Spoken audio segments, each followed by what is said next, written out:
Grab your lunch and get ready to listen to conversations that connect, communicate, and collaborate with our local Catholic community. You're listening to Epiphany. Here's your host, communications evangelist, and certified life and leadership coach, Vanessa Den Haag Armo. Not exactly the best weather in store for a holiday weekend. Scattered thunderstorms throughout today on this July 3rd, a high of 91 degrees. Isolated thunderstorms on Saturday, a high of 86. Getting down to 76 on Sunday with thunderstorms expected throughout the day. So not too exciting for a holiday weekend. We have a couple guests joining us here, as we always do on the first Friday. It's Detroit Catholic with Daniel Malloy sharing with us all the wonderful stories that they're covering in Southeast Michigan for the Archdiocese of Detroit. And there's a ton that they're going to get through here today with Daniel Malloy. And then Michael Murray will be with us as we honor the country's 250th birthday of independence. He's a regional director of Gift and Estate Planning, Office of Gift and Estate Planning for Hillsdale College. But he's also a veteran, and he served in the military with Monsignor Tim Hogan. And I met him at Monsignor Tim Hogan's retirement celebration. And I wanted him to come on and talk about his time in service. And as we celebrate our nation's independence, 250 years of independence, and getting his perspective, we've been trying to reach out to different veterans, men and women serving in the armed forces, as we honor our nation's history in 250 years. So we'll do this throughout the rest of the year. It is our 250th birthday, so we'll be talking with Michael Murray here today on Epiphany. It is, and we think about how we're honoring our country, how we're praying for our country, and continue to pray for the United States of America. Let's not forget to do that. It is the feast day of St. Thomas the Apostle here on this July 3rd. And St. Thomas the Apostle is the patron saint of Chaldeans. It was St. Thomas who traveled to Iraq and India to evangelize the faith, converting Chaldeans, who were pagans at the time, to Christianity. And that's why our eparchy is St. Thomas, the eparchy of St. Thomas. Now, celebrated by Roman Catholics, most Anglicans in the Church of England and India, this day is celebrated as an Indian Christian day by St. Thomas the Christians because he evangelized the faith. The traditional date for the feast day is, it's still observed on this day, but there are other traditional Christians that acknowledge St. Thomas on other days throughout the year, like December 21st and October 6th. St. Thomas, famously known as Doubting Thomas, due to his initial skepticism of the resurrection, ultimately made the profound declaration, "My Lord, my God." After Pentecost, he is believed to have traveled and preached extensively in India and in Iraq. He was eventually martyred in 72 AD in India because of his traditional profession. Before becoming an apostle, he's the patron saint of architects, builders, and stonemasons. So those in the trades, we ask him to pray for them as well. So St. Thomas the Apostle, feast day celebrated today on this July 3rd. We ask him for intercessory prayer. And again, we are celebrating our nation's anniversary, 250th birthday of, or anniversary of our independence. And there's many wonderful quotes tied to our nation and our freedom. And it was C.K. Chesterton who said, "The true soldier fights not because he hates what is in front of him, but because he loves what is behind him." We love our country, or we should at least, and be proud to be Americans. You heard Brigadier General Carol Alfonso recently on, retired general, talking about the importance of being proud of the United States of America. And we have a flag flying in our house. We have a flag. Ronnie put up a lit flag that you see at night from our street. It's really beautiful. Not that we have a very high traffic place, but we should be proud of the United States of America. It was President Bill Clinton who said there's nothing wrong with America that cannot be cured by what is right with America. We got to focus on our founding fathers, our Declaration of Independence, our Constitution, our country founded on Judeo-Christian beliefs, and how we proudly proclaim, "In God we trust." Let's continue to pray for this country, pray for our brothers and sisters, pray for the military, the men and women who have lost their lives serving this great nation. Pray for the souls in purgatory who serve this nation. Pray for the families who have lost loved ones serving this great nation. Be proud to be an American. Pray for this country regularly. Pray for our nation on a regular basis. Make it part of your daily prayer. I do. Pray for our elected leaders, that they do what is right and just. And if they're following a wrongful path, pray. Pray that the Lord will shine truth on them and they will turn into the right direction, doing what is for the greater good and for the glory of God. We are one nation under God. So let's continue to pray for this United States of America. We got to take a break. We'll be right back after this. Don't go away.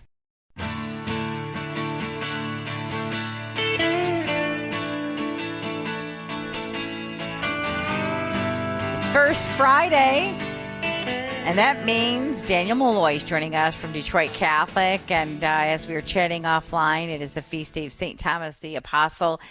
The Apostle Daniel, who evangelized the Chaldeans many years ago as he traveled to Iraq and convert them from pagans to Christianity. So happy St. Thomas Feast Day. A happy St. Thomas Feast Day to you and to all our Chaldean listeners. Yeah, so Chaldean, there's so much to talk with you about here today, as always, when we have you on from Detroit Catholic, talking about all the wonderful stories you're covering in the Archdiocese of Detroit. So let's start out with Catholic thinkers, tech leaders tackle deep questions about AI in ministry. A lot of talk about this. We've been talking about this a lot here in Epiphany as well. So tell us about this story that you penned. At Sacred Heart Major Seminary, there was a conference, kind of like a lot of thinkers and people behind artificial intelligence and how it can work in Catholic ministry. And providentially, this conference was planned before Pope Leo penned his encyclical Magnificat Humanitas. But then this encyclical came out discussing his AI, and this conference was already planned discussing how AI and ministry are going to work together. So it was a conference where kind of like leaders, John Breyer, he's the director of partnership at Longbeard, which is a company that kind of like is artificial intelligence really going into all things, Catholic theology and teaching, led this conference about how ministers at parishes or at the chancery or even just Catholic families should think about AI and what exactly is artificial intelligence. And kind of one of my favorite lines, John Breyer says, the thing that Catholics need about artificial intelligence is, number one, it's not artificial. It was created by man. And number two, it's not intelligence. It's a machine. It was a machine devised by human intelligence. And kind of really advanced computing is a nice way to say what artificial intelligence is. And as a reporter, I will admit, it was a day-long conference of listening to people way more intelligent than me speaking about very advanced stuff. But the biggest thing that they said is, as Catholics, we should not be afraid of AI.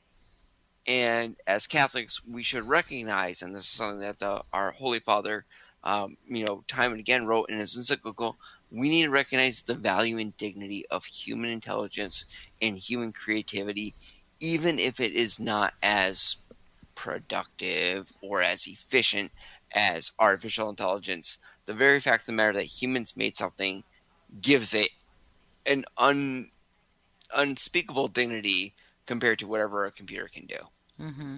I never really heard anybody really explain it. That's not really artificial. It's not intelligence. So that's a really good point. And thanks for making note of that. And this is an ongoing discussion. I'm sure, Daniel Malloy, this is not the last time we'll be talking about AI in the Detroit Catholic.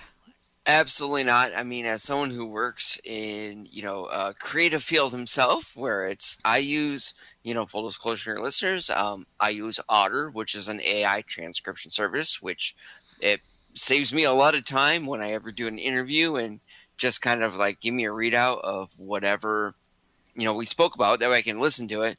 But even then, AI, there's plenty of Catholic terms that AI hasn't picked up on yet, including some very clever spellings of transubstantiation or the Magnificat that AI hasn't picked up yet. But most people use some version of AI. I mean, if you ever use Google.com, you're already using AI. So it's a case of how do we use AI in an efficient and morally good manner.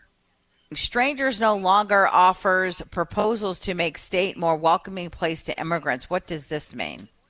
So this was a conference that happened just a few days ago, June 29th, at the Detroit Union and Carpenters and Millwrights Skilled Training Center in Detroit. Father David Bersemeyer, he's a chaplain for Strangers No Longer, and other members of Strangers No Longer held an all-day conference to discuss what does the church actually teach about immigration. And it was very much eyes wide open, because we know in November that there's going to be a midterm election, and Michigan will be electing a governor, a United States senator, every single member of the state Senate and state house. And immigration is one of the preeminent political issues in our country right now. And how can people of faith have clear, sober conversations about this is what the church teaches about immigration, recognizing the human dignity in both, native-born people of the United States, people trying to move into this country, people trying to enforce the laws, and people who minister to those crossing the border. And I understand that there's a lot of differing opinions about immigration in the United States. That's fine. This was a conference about when you have those conversations, how can you look at the other person you're speaking with and recognize their human dignity and the human dignity of the people around them, and what it means to be a people of faith rooted in this idea of the common good, and how can we have good Catholic-centered focused conversations about immigration when we're just talking with our political leaders, talking with candidates, talking with people, our friends and neighbors at the parish. So it was a very important conference, a very good conference about a very complicated topic, but it really focused down to this. As a people of faith, and as the Catholic Church, we believe in three stool points. A stool. If one end of the stool is wobbly, the entire stool doesn't work. Number one, we think that countries have the right to regulate their borders. Number two, we recognize people have the right to move to a different country to seek better opportunities. And number three, we think everyone is embedded with God's image in their soul. And no matter how we treat this person, we need to treat them with human dignity. And those are like the three pillars that we discuss immigration in this country. And this conference kind of laid out those three pillars and the discussions about immigration heading into the November elections. You're right. It's not an easy topic, but I'm glad we're taking it on. We have to have these conversations, really, and to understand how the church views these serious issues in our community. Senior health class, a soft entry point for evangelization at St. Aloysius Parish. Now, I got to tell you, I used to walk to St. Aloysius when I worked at the county and just sit in prayer and talk to Father Alex Kratz, who was there at the time. So tell us about St. Aloysius and the senior health class. Well, as I'm sure you know, St. Aloysius is as downtown Detroit as you can get. It's a stone's throw from the Archdiocese and Chancery right there on Washington Boulevard. For your listeners, whenever you're going to a Tigers game or a Lions game, stop by St. Aloysius and light a candle and pray. But St. Aloysius is next to a lot of senior apartments where senior citizens live. And kind of unlike a traditional parish where, it's a neighborhood and a suburb where everyone goes to the parish, it's an inner city parish that ministers to people who live downtown. And so what the team at St. Aloysius was thinking about was what do our neighbors need? And, they need a place where they can gather to discuss, transportation needs, healthcare needs. What's it like being a senior living in an urban environment? So what St. Aloysius did is they put in with a grant through the Catholic Foundation in Michigan to host what they call, and I want to get this right, SHARE. And that is SHARE, which is Seniors for Healthy Advocacy Resources and Education, where seniors can meet with a nurse or a clinician of some type to discuss health issues of how to exercise when you live in downtown Detroit. Where can you find healthy food? What are ways to navigate the transportation system? And it's a way for the parish to reach out to Catholics and non-Catholics alike and kind of show, this is St. Aloysius. This is your parish. Even if you're not a Catholic, or if you are a Catholic and you haven't gone to Mass in years, St. Aloysius is still your home where you can come to meet your neighbors in a safe environment and discuss the issues of the day. And it's kind of really a soft evangelization point of showing the parish that, this is your home, even if you don't know it yet. I love that. One of my favorites is coming up this July 22nd. A wonderful event will be there as a radio station. Rising from the Ashes Revival, set to deliver Christ's message to a world in need. And I really encourage everyone listening, please get your tickets if you have not already. Yes, definitely get your tickets. As everyone should know, July 22nd at the Huntington Place. Some people still call it Cobo Hall. It's now the Huntington Place in Detroit. We're marking 325 years of the church existing here by the Straits here in Detroit. And it is a wonderful lineup. Father Joseph Malia and his team have been organizing this wonderful Eucharistic revival for the city of Detroit. And a fantastic group of speakers, Bishop Daniel Flores of Brownsville, Texas, who used to be one of our auxiliary bishops, Father John Ricardo, founder of Acts 29. I'm pretty sure all your listeners know who Father John Ricardo is. Sure. Sister Mary Grace, the Sisters of Life, and just a wonderful group of musicians all going together for this wonderful revival that is definitely needed in our city, in our state, in our region.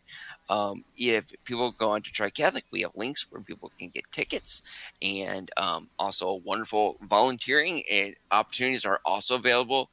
And yes, it's great. We're going to have a Eucharistic revival, a Eucharistic procession led by Archbishop Weisenberger from the Huntington Place to the Spirit of Detroit Plaza. But beyond that, all the proceeds from this revival are going to go to good Catholic organizations in our city. Better Way Detroit, the Pope Francis Center, Capuchin Soup Kitchen, Catholic Charities of Southeast Michigan, Mary's Mantle. So it's not only a revival, for the good of that day and all the people who attend, but it's going to do a lot of great work beyond July 22nd. So I'm sure your listeners are excited. I'm excited. It's going to be a wonderful chance to really recommit all of Detroit and the Detroit area to God and Jesus Christ. Yeah. And hopefully lots of fruits will come out of that for months to years to come after that revival. I'm most confident they will. Yes, amen to that, Daniel Malloy. 2 young parishioners pitched a service project to Sacred Heart to build beds for children in need. This coming out of Grosse Ile. Tell us about this. Absolutely. So, 2 young parishioners. I want to get their names here. Noah Booker and Connor O'Donnell. They're parishioners of Sacred Heart on Grosse Ile. And they pretty much invited an organization called Sleep in Heavenly Peace. Sleep in Heavenly Peace organized bunk bed builds to donate beds to children who do not have beds, which in the United States, we maybe sometimes don't think of this, but there are children that don't have a bed to sleep in at night.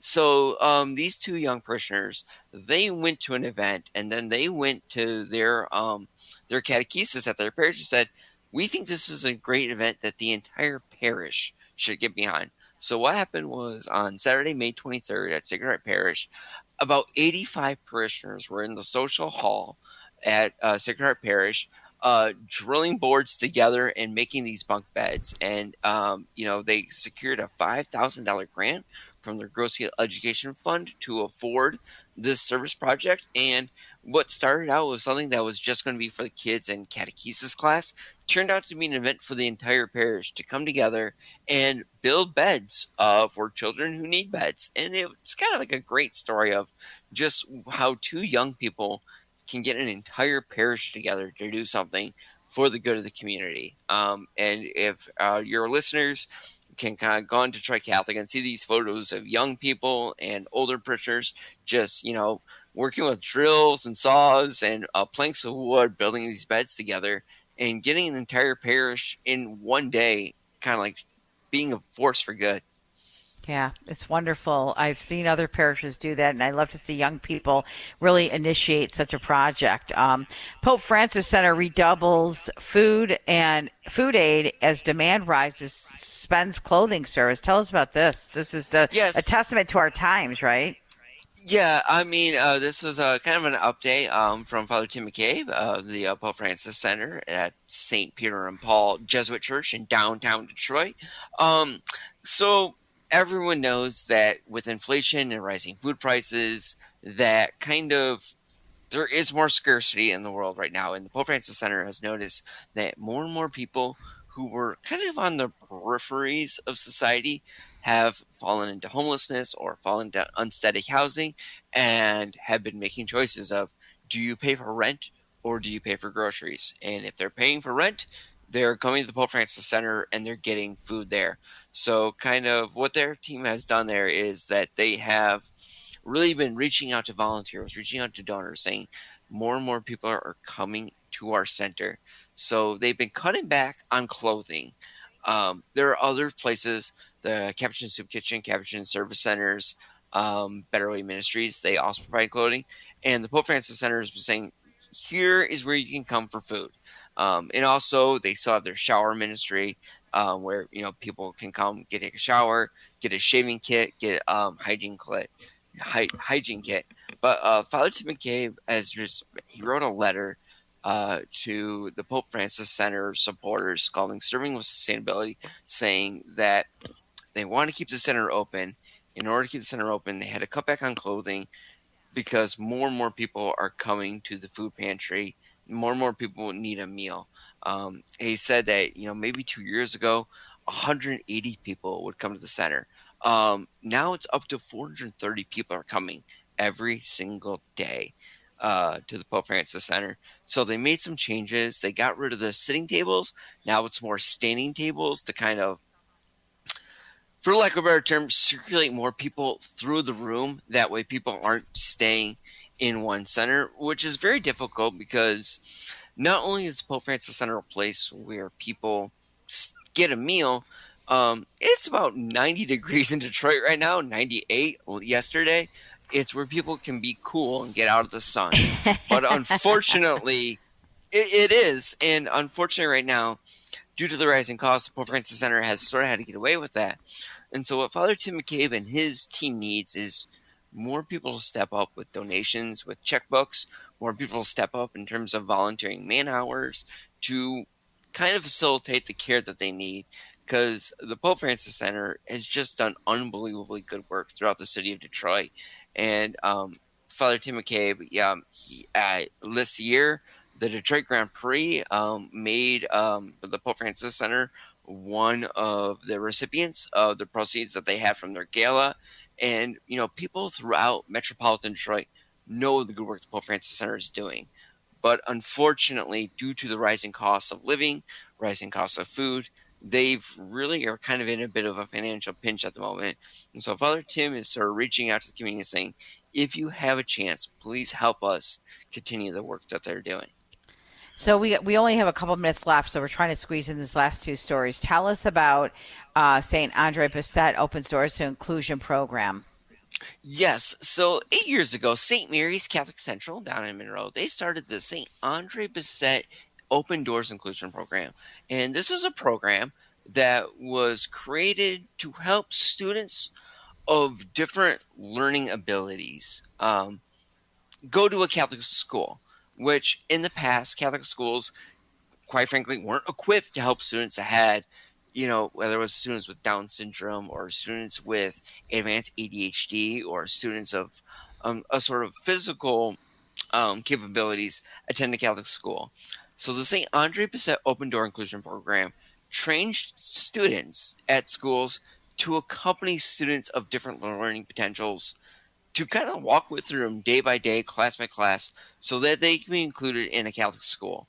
And since that program started, more and more schools throughout the Archdiocese of Detroit and even the state of Michigan have equipped teachers and students to accompany students of different learning abilities so that they too can attend a Catholic school. And this is a story penned by my colleague, Gabrielle Patty, about just how much this program has changed the culture and environment in schools, where not only are the teachers teaching students, students are teaching students, and our Catholic schools are becoming increasingly more inclusive, increasingly more Catholic, being able to minister and serve students, all of God's children, because if we really do believe that we are Catholic schools, if we really do believe that we need to serve all of God's children, we need to serve students that don't fit that traditional mold. Yeah. And so this story and the St. 100% Inclusion Program helps schools achieve that goal. We have about a minute left here with you, Daniel Malloy from Detroit Catholic. Last story, restoration of the Basilica of St. Anne, blessed with projects officially underway. Tell us about that. So a very exciting story, kind of fitting back to, when the church was founded 325 years ago in Detroit. The opening parish was St. Anne Parish, and right now the Catholic Initiative, which signed a very unique agreement with the Archdiocese, the Archdiocese entrusted the care of the Basilica of St. Anne Detroit to the Catholic Initiative. They're doing a $55 million restoration effort to St. Anne's Church and the plaza surrounding the church. St. Anne Church, right there by the Ambassador Bridge, the current edifice was built in 1886, and quite frankly, needs a lot of work done to it for such an old historic church. But the church was built in 1886. There's elements of the church that go back to 1818, and some of that even prior to that. And any of your listeners who've ever had a chance to go to St. Anne can just see the history that oozes from that place. It's where, the body of Father Gabriel Richard is. It's where the Bobine Bell is, which is like one of the first church bells in the city of Detroit. All of that is still there. And it's a massive restoration project to keep that heritage alive for the next generations. And so right now, Mass is being celebrated at St. Anne's at Most Holy Trinity Church, including the upcoming novena to St. Anne's. That is going to be having at Most Holy Trinity while this massive restoration project happens.